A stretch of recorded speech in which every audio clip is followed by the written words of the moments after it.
The Panama Canal is facing significant challenges due to drought-induced restrictions, slowing down the number of vessels passing through and leading to bottlenecks in the global shipping supply chain. This has caused a ripple effect, with goods becoming more expensive for consumers around the world. For small island nations like Saint Lucia, where shipping plays a crucial role in the economy, these rising costs are not only a concern for businesses and government projects, but also for everyday citizens. Former Tourism Minister Senator Dominic Fedee discusses the long-term implications, suggesting that some of the policies of the present government further compound the increased cost of goods in Saint Lucia. So if you look at the 2.5% levy, for example, and how many times that is charged on goods and services in this country, that will explain to you how the people of Saint Lucia are facing increased costs, not just because of those issues internationally that you've just described, but also because of the stupidity of the Philip J. Pierre administration. The former tourism minister further pointed out how the 2.5 levy on local goods is exacerbating the rising costs caused by the Panama Canal restrictions.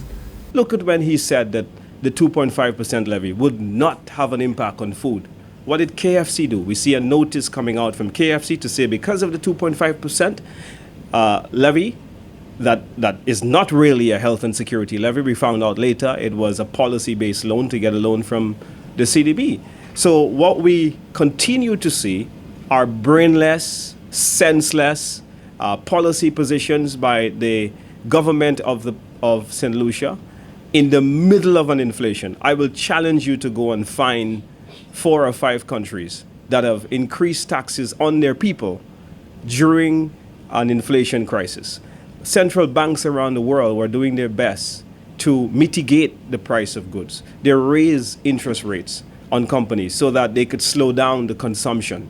Fedee then contrasted the measures taken by other Caribbean nations to combat rising inflations to St. Lucia. We were putting taxes on our people.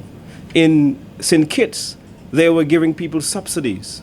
They were allowing people to import food on their Christmas barrels. They were giving them duty-free and extending the Christmas barrel program that we do for a couple of months.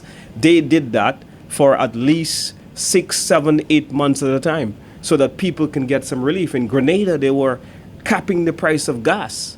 We are allowing the price of gas, which is going to affect the manufacturing commodities because the price of gas also affects the price of electricity.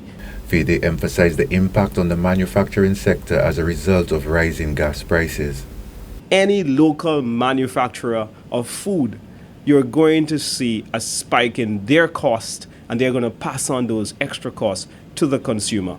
We've had this brainless economic planning by the government. Their policies are wrong for the people of St. Lucia.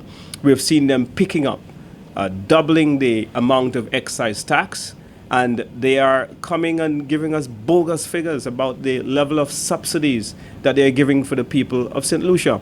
He also addressed the revenue generated by the levy and its impact on consumers.